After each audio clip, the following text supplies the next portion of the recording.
La siguiente partida se disputó en el año 2006 en la Copa Europa de Clubes. De hecho, el jugador de piezas negras es Rafael Vaganian. Sin embargo, no te mencionaré de momento quién es el jugador de piezas blancas.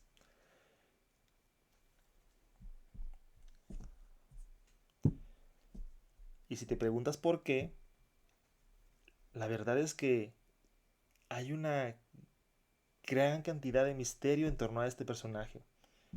Bueno, de momento tenemos una situación muy común en lo que es la defensa francesa.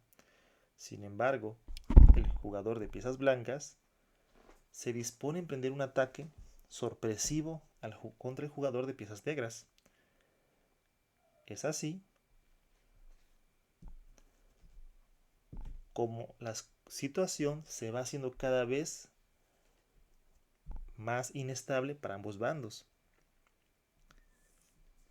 De modo que el jugador de piezas blancas decide atacar el flanco del rey.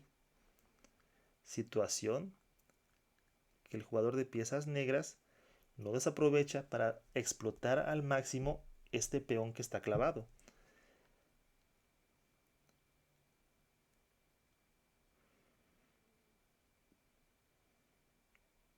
Bueno, si te preguntas cuál es la jugada que cualquier persona racional haría, pues no aplica aquí.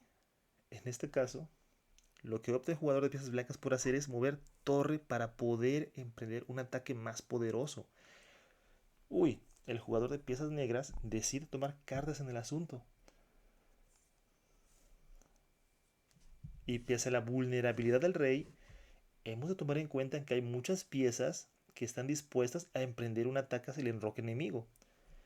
Por lo que no resulta muy extraño que el jugador de piezas blancas se sienta cómodo en este tipo de situaciones.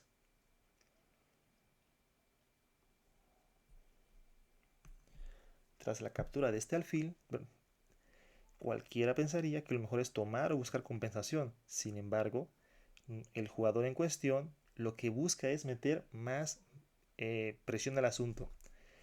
Opta por amenazar de mate, a lo que el jugador de piezas negras decide sacrificar caballo. Sin embargo, el jugador de piezas blancas no quiere mover a su dama de esa columna. Prefiere mover al rey mil veces. Lo sé, esto luce aterrador. Lo mejor que puede hacer es regresarse.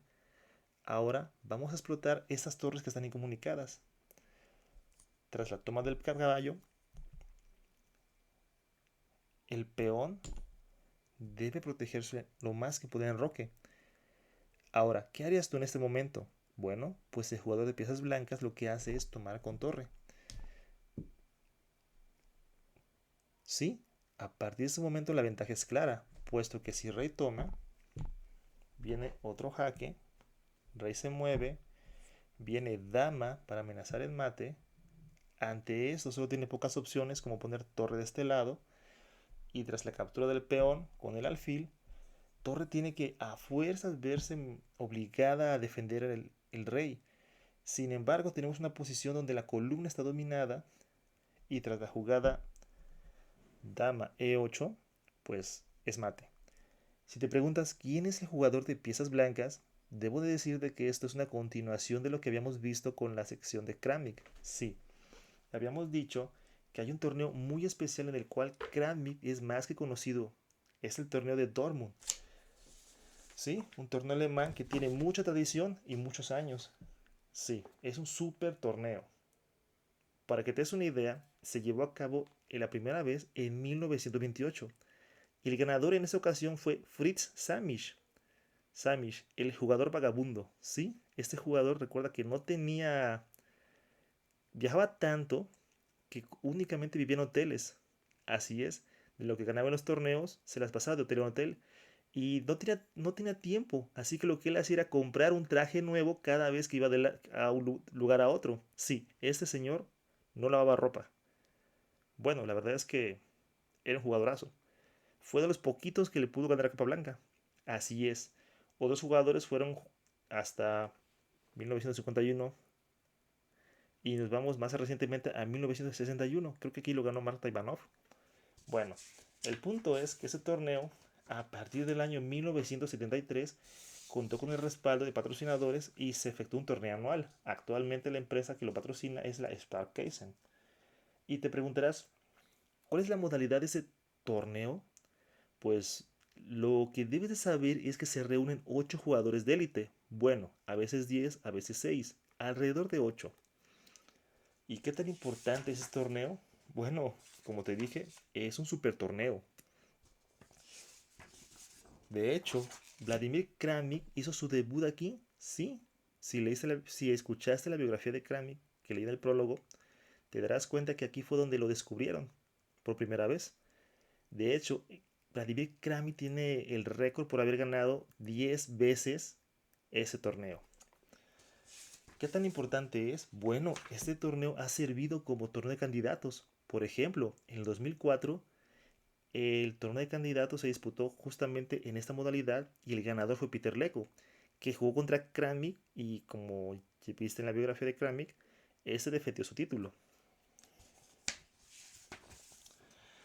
Ahora, para poder hablar del torneo de Dortmund es necesario hablar de otro torneo que es el Open Aeroflot o Abierto de Aeroflot. Su primera edición tuvo lugar en 2002 en Moscú. Sí, la aerolínea Aeroflot se le ocurrió hacer un torneo grandísimo con premios muy atractivos, de modo que más de 80 grandes maestros asistieron. Sí, ¿y qué tiene que ver ese torneo con el Dortmund? Porque dijeras tú, Dortmund está en Alemania, aquí estamos en Moscú, en Rusia. ¿Qué pasa? Bueno, pues que el éxito de ese torneo sirvió para poder hacer una actividad muy interesante, una dinámica muy interesante, que en 2003 el abierto de Aeroflot se volvió un torneo clasificatorio para nada más y nada menos que el Dortmund. Así es. A ver. Sí, fue tal el éxito, fue tal el atractivo de esta dinámica que para el año 2003, o sea, en su segunda edición, más de 150 grandes maestros participaron en ese torneo. Así es. Sí, ¿qué se disputaba en ese torneo? Una plaza para el super torneo de élite, el Dortmund Sparkassen. Recuerda que habíamos mencionado que alrededor de 8 o 6 o 10 competidores son los que juegan en este super torneo. Y los ganadores del Open Aeroflot disputaban una sola plaza, ¿sí? Un lugar para jugar con las superestrellas. Como ya dijimos, son super jugadores de élite, es un super torneo. ¿Cómo qué tipo de jugadores están ahí? Bueno, algunas personas que han ganado el Open Aeroflot y han ido a jugar al Dortmund Sparkassen son precisamente Sergei Karjakin e Ian Nepomniachtchi. Curiosamente, dos subcampeones del mundo. Y debo decir que ellos ganaron el Aeroflot. Pudieron participar en el Sparkassen Dortmund, pero no lo ganaron, ¿eh? No ganaron el Dortmund. De hecho, Li Quinqian, me parece que también Fedoseyev y por supuesto, me parece que es Evgeny Alexev, también ganaron el Aeroflot y participaron en el Dortmund Sparkassen, pero solamente llegaron hasta el segundo lugar. ¿Por qué habrá pasado esto? Pues es que están jugando monstruos, superjugadores de élites, bestias. Para que veas la nómina del 2003, estaban jugando, ok, yo dije que eran 8, pero ok, en 2003 fueron 6 lugares. Los 5 que estaban ya puestos, entre los 5 estaban Kramnik, ok, ex campeón del mundo. Anand, wow. Ah, no, era campeón del mundo en ese momento Kramnik, o sea, wow, o sea, Anand, siguiente campeón del mundo. Radvayov, el joven talento que le ganó a Krapovia Kasparov. Leko, quien sería el subcampeón del mundo más tarde. Y Arkada Naivich, una persona que ahorita ya está en Azerbaiyán, pero que originalmente pertenece a la Federación de Alemania. Pero bueno, o sea, para que te des una idea de que el ganador del Open Aeroflot de 2003, aparte de liarse y disputarse con 150 grandes maestros, quien haya jugado en cuarta fuerza sabe que cuando son muchísimos jugadores, existen muchas veces jugadores que tienen primer lugar con puntos empatados. Y sí, pues fue lo que pasó en el año 2003, verás. En ese torneo, en el Aeroflot del año 2003, 4 jugadores quedaron en primer lugar con 7 puntos de 9. Y entre ellos había jugadores muy fuertes. Por ejemplo, Peter Svidler, si tú lo conoces, sabrás que ganó, es el 8 veces campeón del campeonato ruso. O sea, y es una de las pocas personas, bueno, en aquel entonces, me parece que en 2016, junto con Anish Giri y Ine Pomoniashi, ahorita Ian ya no tiene, tenían score positivo contra Magnus Carlsen. O sea, para que te des una idea, Peter Svidler era una bestia. E incluso él fue el entrenador de Kramnik un tiempo. Sí, él entrenó a Kramnik. Fue su labor más difícil, dice Svidler. Pero bueno, o sea, y tenemos aquí a Víctor Bologan, Alexei Alexandrov, Alexei Fyodorov, sí, muchos Alexei, Peter Svidler. ¿Y qué te puedo decir? Pues en el desempate, como ves en la tabla, Víctor Bologan o Viorel Bologan es justamente quien fue clasificado a disputar el torneo, el super torneo Dortmund Spark Keisen. Así es, de ganar entre 150 grandes maestros, porque entre ellos había maestros internacionales, maestros FIDE, y ganar entre 150 de estos monstruos. Y irte a disputar un torneo donde no solamente vas a competir contra Kramnik, Anand, Radvajov, Leko y Naivish, sino que vas a ganar contundentemente con un punto de ventaja, eso, eso es un hito en el ajedrez. Así es.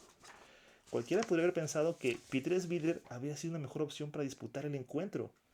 Sin embargo, Víctor Bologan le demostró a todo el mundo en ese entonces que él era perfectamente capaz no solamente de tener un papel respetable con todos estos monstruos, sino pasarlos, superarlos y ganar el tan codiciado torneo Dortmund Spike Case en 2003. Super torneo. Así que ahí lo tienes. Él es Víctor Bologan. Actualmente pertenece al comité de la FIDE. Y precisamente ese es el libro que estaba esperando, que lo había leído hace años, pero siempre me inspira. Se llama Ajedrez de élite, en busca del perfeccionamiento creativo, en el cual nos describe la vida de esta persona que nació, me parece, en Chisinau. ¿Y qué les puedo decir? Eh, Cuando tú lees estas páginas, lo que te das cuenta es de que esto es una confesión, es una biografía hecha ajedrez. De hecho, el mismo Kasparov es quien se encarga de hacer el prólogo de este maestro moldavo. Sí, es de Moldavia. Entonces, ¿qué es lo que nos ofrece en este libro? Pues, para empezar, nos da sus puntos de vista de cosas que tan triviales como el hecho de que es un second. Menciona él. En el ajedrez contemporáneo, la clásica forma de trabajo, de acuerdo con el esquema entrenador-discípulo, prácticamente ya no existe. Esta se ha conservado solamente para ajedrecistas muy jóvenes. En su lugar se ha popularizado la cooperación entre fuertes grandes maestros, los llamados ayudantes o a veces simplemente socios. Mi primer caso en calidad de asistente tuvo lugar en otoño de 1992, cuando Alexei Shirov me propuso que le ayudara en el torneo de Tribune. En un momento determinado, las relaciones de amistad se transformaron en una cooperación fructífera. Nosotros trabajamos juntos en el ajedrez, éramos socios. En esos casos, cuando yo le ayudaba en los torneos, Alexei, un hombre generoso, siempre pagaba bien por mi trabajo. Si nos distraemos un poco para analizar el tema de los ayudantes o seconds, se puede decir que la función principal de estos consiste, a mi modo de ver, en el apoyo psicológico. Un gran maestro de alto nivel juega lo que conoce. Durante el torneo es difícil aprender algo nuevo del ayudante. Por supuesto, es posible que sirva alguna idea, pero lo más importante que debe hacer el asistente es crear la atmósfera necesaria, ayudar a la persona a distraerse tras una partida pesada, apoyarlo. Cuando yo trabajaba con Shirov, todavía no tenía lugar tal información. Y ya sabes, la informatización, la computación, las bases de datos, o sea, eran otras épocas. Puede que ahorita te parezca muy común saber cualquier apertura, cualquier defensa, encontrar cualquier registro, pero esto antes era muy complicado. Sí, por eso es que los entrenadores tenían un papel fundamental en esos casos. Yo compartí con él las ideas de Chevanenko. Chevanenko era su entrenador, Discutíamos los esquemas de Lanka, nos inventábamos algo nuevo, pero no puedo decir que hayamos tenido una preparación seria de las aperturas. Sin embargo, conmigo Shirov casi no perdía partidas al más alto nivel. Por supuesto, esto lo conseguía sobre todo gracias a su talento. Nuestra provechosa cooperación continuó hasta 1996 y aunque nos veíamos muy a menudo, pues yo continuaba con mi carrera, yo viajaba a los principales torneos junto con Alexei. Adelantándome un poco, diré que en el año 2002 yo nuevamente jugué el papel de socio de Ruslan Ponomarev. Me propuso que le ayudara para el Super Torneo de Linares, otro torneo que se ha utilizado como candidatos.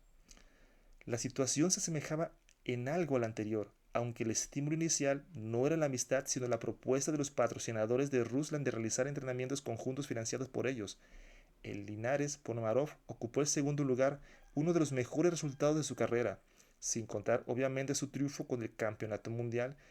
Tampoco podría decir que ayudara mucho a Ruslan, dice, en las aperturas, dice, simplemente el asistente debe ser un buen psicólogo, no en el sentido profesional, sino que debe ser una persona de la cual emana algo bondadoso y positivo. Para mí, un maravilloso asistente resultó ser mi esposa. Así en Dortmund 2003, la mayoría de los participantes tenían como ayudantes a fuertes grandes maestros. Por ejemplo, Anand tenía a Rusten Doughton, Leko a Shag, Petrosyan, y yo llegué con Margarita y gané el torneo. Esto indica que el factor psicológico está en un primer plano para los ajedrecistas. Bueno, me acuerdo que una persona que también hacía eso de con su esposa era precisamente Anand. Y él lo hacía porque esto le da mucha seguridad, mucha confianza. Por cierto, también Bologan confiesa ser alumno de Borevsky o como se llame. Las clases con Dorevsky influyeron en mi decisión de quedarme en Moscú, dado que durante los 2 últimos años del instituto prácticamente no estudié y la sed de conocimiento se mantenía viva. Decidí solventar esa laguna. Ingresé en septiembre del 93 en el posgrado. ¿Sí? Bologan ha incursionado en lo que es el mundo de la bolsa también, así que es un personaje. Por cierto, las relaciones con Kasparov al principio no fueron muy amenas, fueron un poco ásperas, como dice aquí. Habla de cierto torneo que pasó. El torneo resultó para mí bastante tenso. Perdí mi obligatoria partida. Para ganar el torneo a veces necesito perder con alguien para que se despierten mis cualidades volitativas. Volitivas, perdón. Y que en esa ocasión sirvió en calidad de catalizador la derrota de frente a Peter Svidler en la cuarta ronda. Los dos comenzamos con 3 victorias. Todos y el primer lugar, Kasparov, que jugaba el torneo principal, pensaban que Peter ganaría el abierto. Gary Kimovich, quien tenía simpatía por él, pues tiene la costumbre de simpatizar con alguien. Después de eso, Svidler lo derrotó en Tilburg. Kasparov también tenía simpatía por Kramnik. De tal modo, esta es la costumbre de Kasparov de simpatizar con los jóvenes talentosos, no les muy provechosa. Según los comentarios, escuché cuando Kasparov supo que el abierto lo había ganado Bologan, su rostro no parecía muy alegre, y sin embargo es Kasparov quien nos recomienda esta lectura. Otro aspecto que tiene el libro es que es fascinante. Bologan nos escribe desde sus más profundos pensamientos. De hecho, nos pone un diagnóstico que el mismo Borevsky le hizo. Dice, principales problemas. 1. Una permanente sobrevaloración de la posición, optimismo exagerado, subestimación del contrajuego rival. 2. Cálculo inexacto, sobre todo omisión de los recursos del oponente, jugadas intermedias. 3. Errores estratégicos, sobre todo las posiciones con cadenas flexibles de peones. 4. Problemas en la realización de la ventaja, sobre todo al simplificar súbitamente la posición. El cambio de damas a menudo se omite. 5. A veces escoge un juego injustificadamente difícil. Say not. Problemas de tiempo. Bueno, como puedes ver, aquí tenemos uno de los diagnósticos que Borevsky le hizo durante sus entrenamientos. Y es curioso porque, pues tal cual, ¿no? Son contundentes, pero muy sabios. Tenemos palmarés donde incluso ha ganado torneos junto con Polgar, con jugadores de altísimo nivel en aquellos años, cerca del 2000. Shor, Karpov, o sea, digo, para mencionar. También,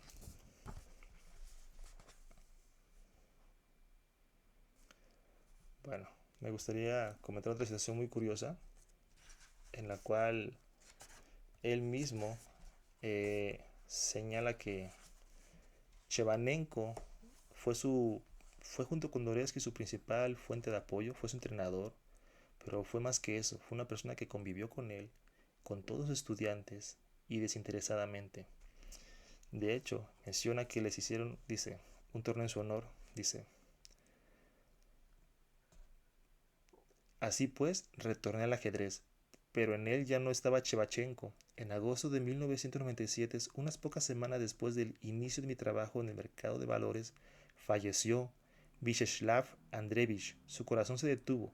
La noticia de su muerte me llegó en el aeropuerto Tomenov, cuando yo me disponía a viajar a Kazán para una comisión de servicio. El avión se averió y el vuelo se retrasó.